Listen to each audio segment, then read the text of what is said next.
Good morning সবাইকে।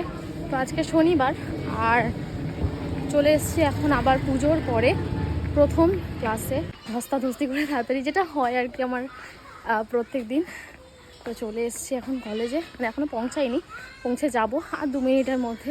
আর ঢুকেই আমাকে আবার শুনতে হবে, কারণ অ্যাজ ইউজুয়াল লেট, আমি প্রত্যেকবারই লেটে। কারণ কী করবো, ট্রেন যদি না ঠিকঠাক হয়।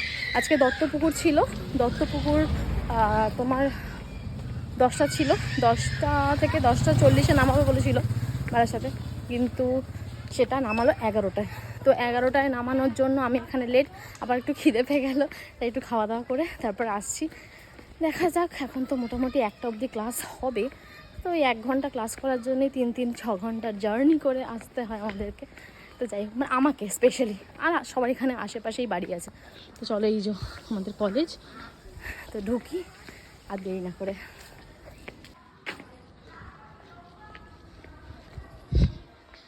ম্যাম এখন ক্লাস শুরু করে দিয়েছে, ম্যামের গলা পাচ্ছি, ঢুকলেই এক্ষুনি আমাকে শোনাবে। যাই হোক, ঢুকি। কি সুন্দর দেখো, বৃষ্টি হলে জায়গাটা কি দারুণ লাগে। সো ক্লাস হয়ে গেছে আর বেরিয়ে পড়েছি বাড়ির উদ্দেশ্যে। আর বারাসাতে এসেছি, তোমাদের সাথে কালী পুজোর প্যান্ডেল শেয়ার করবো না, সেটা কখনো হয় না। তো এখানে কিছু কিছু ক্লিপস তোমাদেরকে দেখালাম, যেগুলো অনগোয়িং কালী পুজোর প্যান্ডেল এখনো চলছে। তাহলে কালী পুজোয় বারাসাতে আসছো তো?